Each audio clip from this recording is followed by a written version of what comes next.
where I used to be and where I'm at now, hey.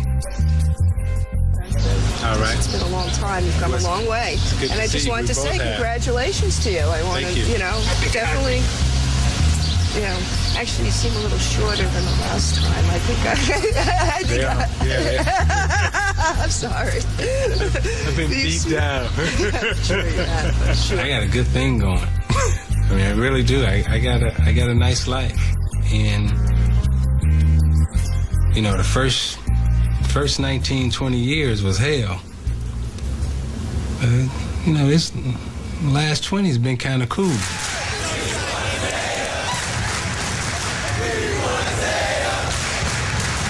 I need a ball. You like that one? Is this good? That's what you're using? Side so he can make a theatrical appearance. Okay. All right, how you doing otherwise? I'm doing great. You gonna win some games this year? Yeah, we will. Why, you coming out of retirement? No, I'm not doing that. I'm not doing that. Meet Isiah Thomas, one of the 50 best players ever in the NBA. And a man whose past is always present, because his family, decimated by drugs and poverty, has proven time and again incredibly to be his greatest source of strength. I never, ever would have, made it or have had the type of success that I've had it not been for my family. And, and it was different. It wasn't like, hey, we're going to take care of you because you can get to the NBA. It was like, it was survival. He is the consummate quarterback.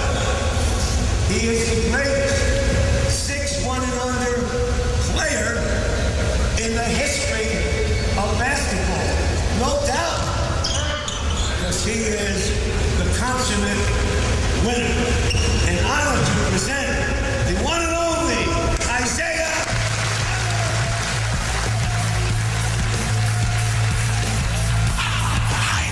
Tell you about the high time, the hoopla. Tell you about the hoopla, the win, the cheer, loss, the game, despair. Wait. Bounce back. These are their stories. Unwritten, undefined, untold. When the game is done, life continues.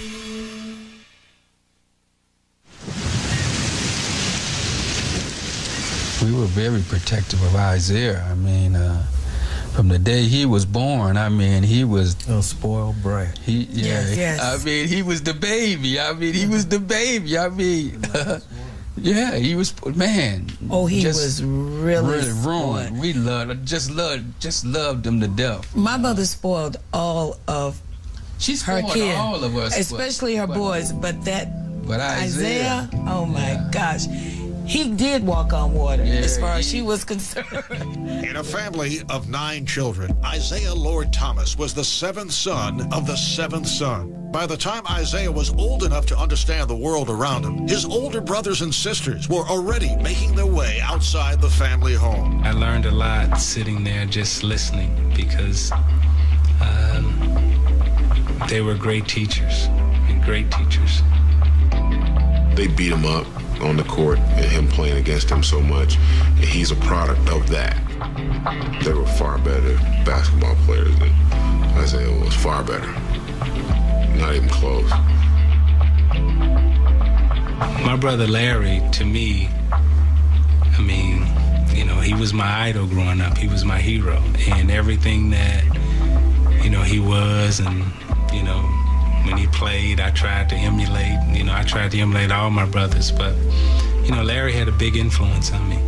But I remember the snowstorm when me and Mark, we were having a basketball game that day. It was a big game, and Isiah, he was 3 years old, and he was a water boy, a towel boy. And the coach was trying to boost us up. He gave Junior this uniform, and Junior still had the street shoes on. And he said, I want you, this kid here has more guts and more hearts than any of you guys. I want you to lead him out on the floor. Well, I wore number 11 because of a guy by the name of Sammy Puckett. And he was on that team, and Sam you know, he always led the team out. And that day, you know, I got to lead the team out, and I was this little kid, and I was in the layup line. The fans went crazy. The stand, I mean, that you could, the excitement, I mean, just something just magical happened in that gym. It was the first public exhibition of a new talent, and Isiah's tough neighborhood, the west side of Chicago, K-Town, was eager to see the next Thomas brother. Me describing the west side to you probably not going to give you a full picture of what the west side was. It has its own heartbeat. It has its own flavor to it. It was several things. It was friendly, hostile. It was warm, it was cold. You just had to feel your way around it. I can't say it was all bad, can't say it was all good. You know, in my neighborhood, you had to be able to walk out the door and look at a guy, you know,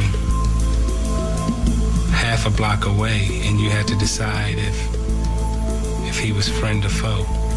And if you made the wrong decision that day, you died.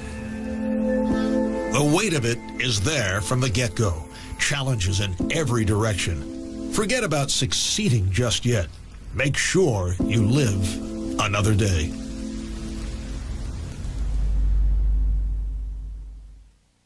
I want to talk to you about choices. This is the age from 14 to 17 where people totally mess up their life. Whether it be drugs, whether it be alcohol, and some of you make mistakes with sex. Those three things are the three biggest obstacles you have right now in your life. And this is the time where most people your age make the biggest mistakes. I didn't see people getting high. I saw drug abuse. It's a big difference. Heroin killed our whole neighborhood. You know, from my oldest brother, he didn't die. You know, he's still doing well today. But,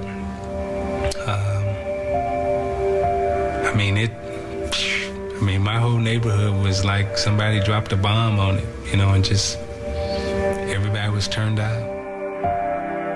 And you may say, well, how does this relate to basketball? 99% of NBA players ruin their careers by the choices they make off the court. So if you take care of your business off the court, you got a chance to play on the court. As the 1960s became the 1970s, Isiah Thomas began to make his mark in Chicago as a basketball player. He was a ball-handling wizard, small, fast, focused, and in gyms and playgrounds across the West Side, Isiah honed his skills, going from pickup game to pickup game. Isiah and I were on a collision course, and we didn't know it, because I was always out looking for the best players who was supposed to be the best, and if you told me he was the best, I rode my bike to try to find him. And we were riding our bikes to the same places, so we ended up seeing each other all the time. When I first saw him, I was like, because he was, you know, this big kind of overweight kid, and, you know, and I was like, man, I think I can get him. I remember one night, we were playing in a summer league game, and this fool had 50. I ain't talking about at the half, the first quarter. At the end of the first quarter, right? So we got a new record, blah, blah, blah. Mark Aguirre got 50 points. This is how cool Mark was. And left. Walked out of the building, I was like, oh, I love him. The challenge for young athletes on Chicago's West Side, like Mark Aguirre and Isiah, was this: how to maintain a single-minded focus on a goal that could so easily be derailed, undone by a freak injury, by bad luck, by temptations that spread through K-Town like a cancer. You're around people that may not have your best interests at heart, and they doing things, and then you see your brothers doing things, and you're like, well, maybe school ain't all that great. I can do this, But Larry caught him at the right time. Larry could dress, and at that time he was pimping, and he had this big hat. He had the pink pants and the white shirt. It was like I could wear, some of his clothes, but the pimp clothes I could never wear. It was like, look, Junior, don't ever put those on. One day I was riding down Madison. I used to change clothes 3 times a day. And I had changed clothes, and I saw somebody walking, I had my clothes on, and had a pair of dice, and it's shaking the dice. And I looked, and it was Junior. I snuck in his closet and, put it on, and I was walking down the street, and I felt really good about myself. And he saw my car, and he took out running out. He was so fast, I couldn't catch him. And my, back then I was wearing big platforms, After, I got beat up a little bit by him, he had a great conversation with me about, the streets, the opportunity that I have. Man, I said, Junior, you're looking at my Cadillac, and you're looking at my clothes and my women and stuff, and I say, man, and you think I got it made. I say, man, you just don't know how hurt I am on the inside. I said, you can't judge the book by the cover. I said, man, every day I ride around in that Cadillac, and I be crying. I be crying because I am so disappointed in myself, because I had a dream to become a professional basketball player. He had a shot to be in the pros. I knew it was an opportunity that he had lost, that he was trying to pass on to me. Pressure and protection, promise and peril. Isiah Thomas prepared to walk into the world with a family's weight on his shoulders. A false move, a slip-up, a mistake, or just being in the wrong place at the wrong time could bring it all crashing down for the Thomas family's last hope. Now, from a social standpoint in school, it was a little bit of a shock for you, huh? Can you talk about that a little bit? Yeah, it was a shock, all right. I mean, every day I would get up at 4:30, and I would take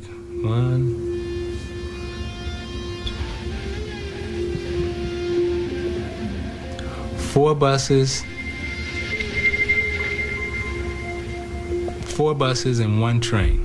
And they all went to the end of the line. And then I'd have to get off and walk 1.5 miles to school. And at that time, the school was, it was all white. I never forget, we were in intramurals. And I'm down there and I'm shooting, and I just feel this guy just looking at me. All of a sudden, I see him take off full speed. And I'm like, he come to get me. So I take off running. And I was running down the hall. And I just ran into Mr. Pinkerton's office, and he's like, what's wrong? What's wrong? I said, I don't know. Just chasing me. I don't know. And, he turned around and left, walked out. But to say when I got there was a little racial tension is an understatement. St. Joseph's was a Catholic school just outside Chicago and a perennial state basketball powerhouse. We played 3 games against a very tough opponent, and at the end of the 3 games, we were 1-2. In those 3 games, Isiah averaged 40 points a game. So after our second loss, I sat Isiah down, and I said, we can't win with you scoring 40 points a game. I mean, you can get 40 points a game anytime you want, but we can't win that way. You need to involve everyone else on the team, score 25 points a game and have 10 assists. I really feel that Isiah knew how good he was, and he knew exactly where he was going to go, and therefore he accepted advice and criticism and whatever things we do as teachers to help him get there. He knew it. And that's the difference between him and many other players. The fact that he knew how good he was and knew exactly where he was going to go, and he wasn't going to let anything get in his way. By his junior year, Isiah Thomas was leading St. Joseph's to the state finals and winning all-state recognition. As a senior, he was all-state, all-American, and a gold medal winner at the Pan Am Games. And as college basketball programs around the country circled him, he circled them. The senior year was like a zoo. I mean, every game you played, there was a ton here. University of Illinois, I remember, sent a busload of fans to come and cheer him on. It was unbelievable. I mean, you didn't get out of here on time. I mean, he was talking to everybody. At that time in the city playing was Mark Aguirre, Eddie Johnson, Darrell Walker, Rod Higgins, Craig Hodges, myself, Raymond McCoy, Mitchell Anderson, Teddy Grubbs, Terry Cummings. All of them ended up in the pros. We were all okay. I was in Westinghouse, and we were buddies. And I said, you know what? I don't want to go away to school. I want to change things right here in Chicago. He, Teddy Grubbs, and Terry Cummings went to DePaul. And the following year, I told him I was going to come to DePaul. First year we go to the Final Four. Stage is set for Isiah. He calls me up one night, say he has a problem. I'm like, what is that problem? And he was like, you know, I need to grow up. I need to get away from home, and I need to leave Chicago. At that point, I, just told him, I said, you're my buddy first. Do what you gotta do. My mother and my sister wanted me to go to Indiana, and they wanted me to go away from home because of everything that was going on in the neighborhood and everything else. And they thought that would be the best place for me. It's funny because kids nowadays, they get up and say, well, I decided that I'm going to go to such and such and such. My mother had the press conference and said, I decided my son's going to Indiana University. Propelled by the game of basketball, Isiah was leaving Chicago's West Side for Bloomington, Indiana. There, he would test his skills against the best collegiate competition in the land, as well as earn new honors. But old horrors from home would follow him as his family fell into extraordinary crisis. Throw that back. Why you sleep? Come on out here. Let me wake you up. Let me wake you up. Your shoes ain't tied. You ready to hoop? I was itching. Your eye was itching? What's your name? Marion Henderson. I'm Isiah. It's nice to meet you. So your eye was itching? Push. You know your eye wasn't itching. Come on, man. I just saw an itchy eye and some sleep. You was nodding on me. Let me wake you up. Count them out, y'all. Count them out. 1, 2, 3. Oh, wait. Everybody out here, because I said count them out, and I hear this kind of voice. Everybody out here. Everybody out. Everybody out. Everybody out. Everybody out. And I don't want it to take a long time. Everybody down. Everybody down. You want to know what it's like to be on the team?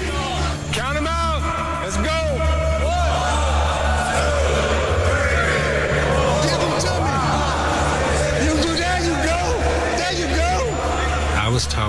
play as you live. You play as you live. If you ain't living right, you can't play right. Defensive stand! Right! Left! Back! Up! Machine gun! I believe that I made the sacrifices to be the best. Bring the next back. That's why I don't need you, but don't exercise. All right. Hey, man. You're my idol. Thank you.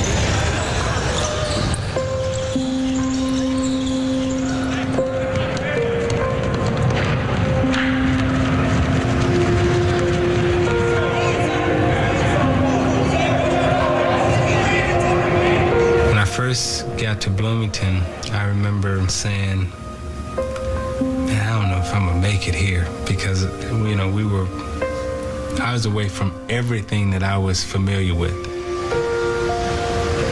1979, out of K-Town and into Bloomington, Indiana. The land where basketball was king. And the supreme leader was Bobby Knight. You know, Coach Knight had this reputation for being really strict and, you know, tough and everything else. Why are you particularly tough to play for, do you think? Well, because I'm going to demand that you go to class. I'm going to demand that you look and act like a representative of Indiana University should. You know, Coach wanted to control, like, your whole life. And your thoughts also. I felt that what we had here was an uncut diamond. All right, now I've got to do everything I can to help in the cutting process. And it wasn't always going to be agreeable to him. It wasn't always going to be something that he liked. But I think that's the way it has to be between a coach and a player. His life philosophies, you know, I didn't have to buy that. I could hear it and I can listen to it, but I didn't have to totally accept that and embrace it. And we clashed on that front. But I always felt great out on the floor, and he gave me great freedom to play. I never had any restrictions on my game whatsoever at Indiana. I don't think there was ever a time when he and I were out of sync in terms of basketball. Now, you know, I was tough on him away from the basketball court, and because I wanted him to not think he was anything special off the basketball court. These were exciting times in basketball-crazed Indiana in 1979. The team had won a national championship only 3 years earlier. And now, in Isiah, Coach Bob Knight had one of the nation's top recruits to help lead the Hoosiers back to their rightful place in the national tournament. As a freshman, Thomas helped Indiana win a Big Ten championship, and the team began the next year with sky-high expectations.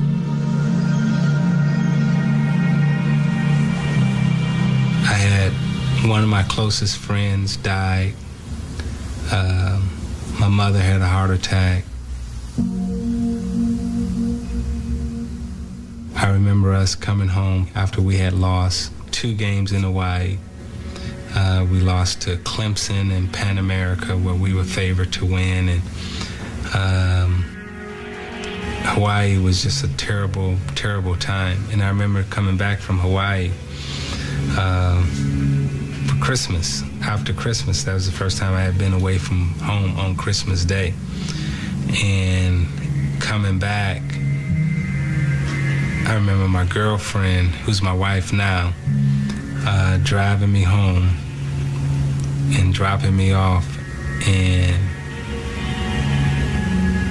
when I opened up the door, I mean, it was like icicles, like hanging, you know, from the ceiling, and there was nobody home. The lights was out, the phone was shut off. I had no money, and we had practice the next day because, you know, Coach was really mad. And I I remember just driving back to school, not knowing where anybody was, and I hated that time. After its first 12 games, Indiana was a disappointing 7-5. But led by their All-American point guard, the team rallied to win a Big Ten championship and the right to go to the national tournament. I remember he had called home and said, "Come get me. I'm ready to get out of here." I said, the only way you're going to get out of Indiana is you got to take the NCAA. That's what we came here for, is to get the NCAA, and you're not leaving until you get it. In the tournament, they beat Maryland by 35 points, Alabama Birmingham by 15, and St. Joseph's by 32 to win a spot in the Final Four. He could have been a selfish kid or been a kid with a personality that was introspective, and we wouldn't have been nearly as good. And a steal, Isiah Thomas against Black. But he became a kid that wanted to win, and wanted to win with him being a real part of getting everybody else to play to win. There's Thomas again. Can't stop him, and Indiana has its biggest lead. It was a great, great feeling because of everything that we had gone through as a team, and for myself personally, everything that I had gone through that year. Isiah Thomas, when it comes down, Indiana will be champion. The boy had become a man. He had realized a dream, but he had much more to accomplish. Isiah, the youngest of 9 children, out of Chi-Town. He could see his dream before him, but realized it would take a monumental will and strength to make it happen.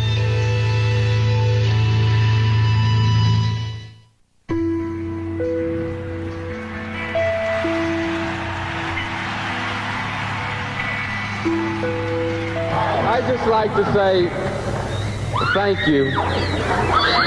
You know, there's not really much that anyone can say. Words would be unjust to describe our feelings now.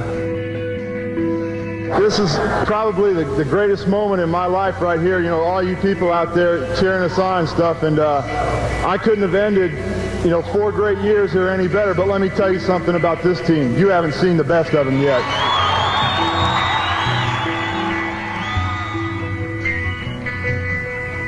I'll never forget, we're walking off the floor in Philadelphia after having won the NCAA championship, and Jimmy Cruz, who had played on our championship team, was a very good player in 1976, was one of our assistants. And Jimmy said, "Boy, Coach, we could even be better next year with Isiah and Landon Turner." And I said, "Jimmy, Isiah will not play another college game." I said, he'll go to the pros, and he probably should. I said, because he's in a situation now where he's good enough. Sportsman of the Week double honors today go to Mark Aguirre and Isiah Thomas. Later today, when the NBA moguls gather for the NBA's draft of amateur talent, Mark Aguirre expected to be the #1 pick, selected by the Dallas Mavericks. Expected to go #2, Isiah Thomas, sophomore guard, Indiana University. MVP in the past national championships just this past March, the top point guard in the land, twice an All-American. Gentlemen, welcome. Thank you for coming on in. After waiting so long for this day and knowing it was coming and knowing how high you'd go, are you thrilled, nervous, or is today going to be a bit of a letdown after the long wait? No, I really don't think so. I'm very happy, it ended the way it did. And the situation is, really nice. It's kind of comfortable walking around with him all day. It really was phenomenal to see those 2 kids come off the west side and mature at the same time. And go #1 and 2 in the draft. Go #1 and 2 in the draft. Well, really, Isiah was supposed to go from the same neighborhood. Yeah. From the same city to go 1 and 2 in the draft. I don't think that's happened before. In July of 1981, Thomas signed a 4-year, $1.6 million deal with the Detroit Pistons. Contract in hand, he bought his mother a house in the Chicago suburbs. In Detroit, he joined a team that had won only 20 games the year before. It was tough, but I knew what we could do because I had just won a championship at Indiana, and when I got to Detroit, I felt at that time we had some players that was happy to be in the pros, making the money, enjoyed the lifestyle, but really didn't care about if we won or lost. And I just wasn't having that. 10-footers on the way. Got it! After 2 losing seasons, the Pistons brought in a new head coach, Chuck Daly. The coach was the first in a series of maneuvers, draft picks, and trades that would surround Isiah with talent. Top of the key. Joe Dumars. He got it! John Sally. It's a slam for Sally. Dennis Rodman. Rodman from Thomas. That's what turned us around. We had the scorers. We had significant rebounding in Bill Laimbeer, but now we added rebounders and defense. But you got to remember, in those days, we had to confront the Boston Celtics, who had a Hall of Fame front line, and the Los Angeles Lakers, who had a Hall of Fame front line and more. We were so close in the one situation where we had the inbounds pass by Isiah. That was picked off. Now there's a steal by Bird. Underneath the DJ, lays it in. Right on 1 second left. What a play by Bird. We were in a position to go to the finals that year. Then the following year, we were in LA. We had gone to the 7th game. We had gone to June 23rd, and we were exhausted, but here we'd lost another chance to win the championship. We didn't nearly have the type of talent that they possessed. But once we found the right mix of people, then the playing part became easy.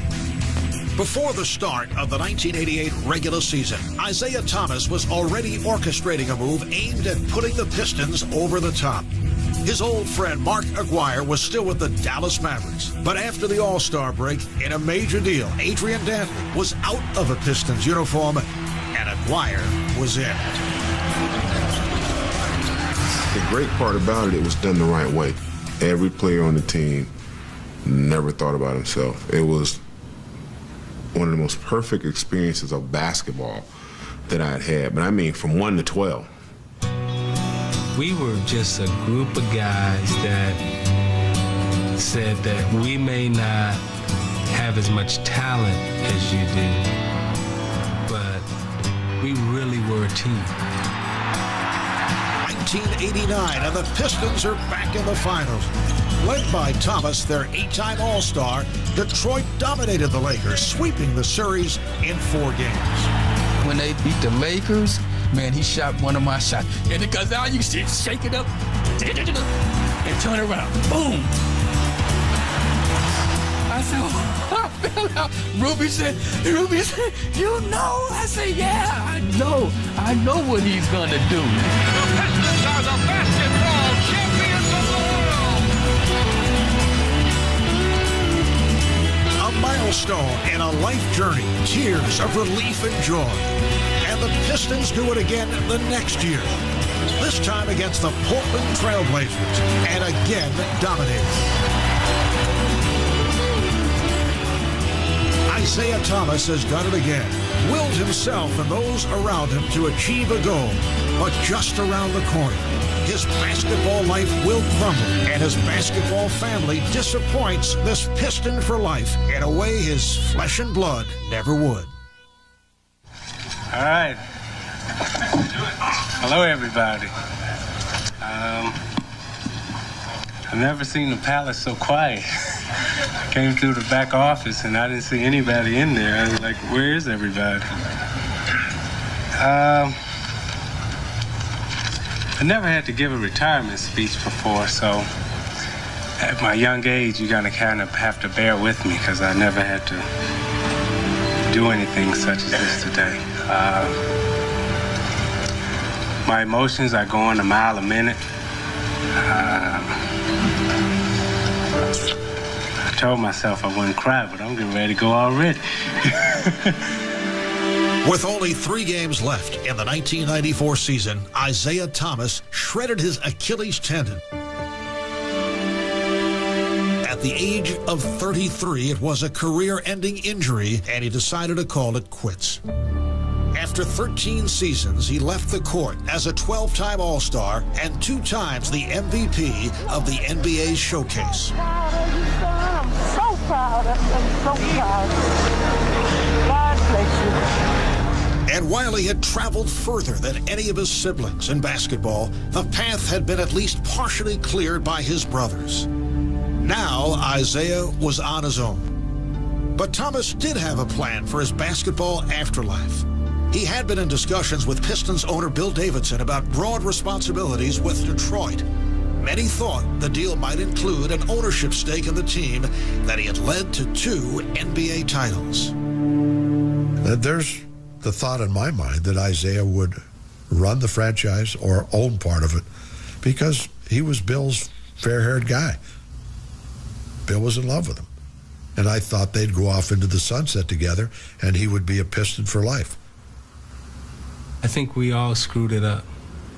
I think we really dropped the ball because what we were trying to do at that time was take a player from the floor and move him to the front office, which had never been done before, you know, in that kind of fashion. And what I don't think we understood how to do it. And I think fear, paranoia, ego, and a lot of other things got in the way of letting that happen for us. And when I say for us, I mean the Pistons. I think we all were hurt, and we all acted hurt. We all acted like jilted lovers, you know. I don't like him, and crying and jealousy, and you know, oh, I hate him, and rumors, you know, he did this, and well, they did that. I mean, that's, you know, it was a bad breakup for all. But you gotta get up. I told my daughter last night, you know, she had a hard day in school, and I said, hey, you can lay there and cry for a little while, but at the end of the tears, when the pain is gone, you gotta get up. Always got to get up. 2 weeks after his Detroit deal publicly exploded, Isiah moved on to Toronto, to a new city, a new team, his job, executive vice president, and promises of part ownership. This arrangement ended with arguments over franchise control. By 1997, Thomas had moved to network broadcasting and the CBA, a run-owning basketball's version of a minor league that ended in controversy. On July 20th, 2000, Isiah was hired as the Indiana Pacers head coach, where he led the team to 3 straight playoff appearances. Okay, 26 on the clock.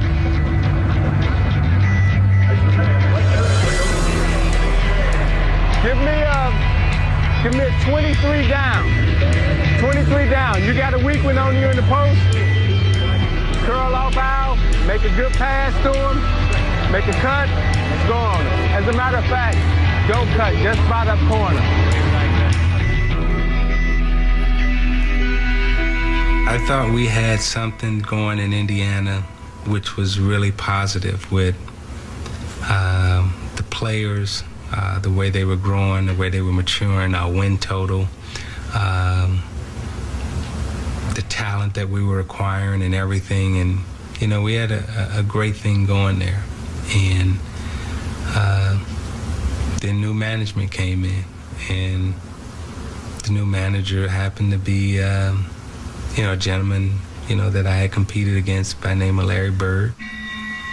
He had had success with one of his former assistants, and Rick Carlisle. And so he fired me and he hired Rick. That was probably one of the worst days of my life. But it's the best thing that ever happened to me. Because had I not been fired, I would not be the president of the New York Knicks.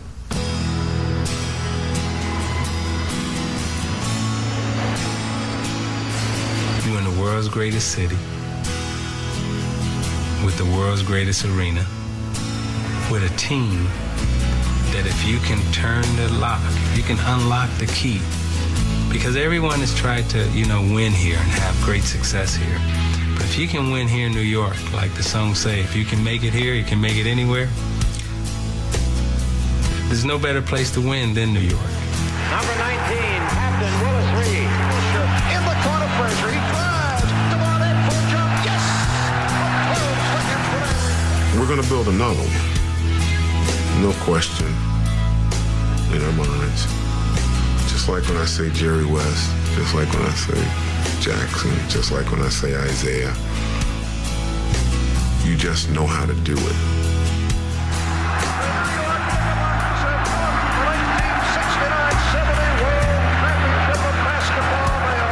If we would have stayed in Toronto, Toronto would have a championship. If we would have stayed in Indiana, if they would have gave them 3-4 years, they would have a championship. New York, no doubt about it. Stick with my brother, you're gonna have a championship. That's a promise, and that's a wrap.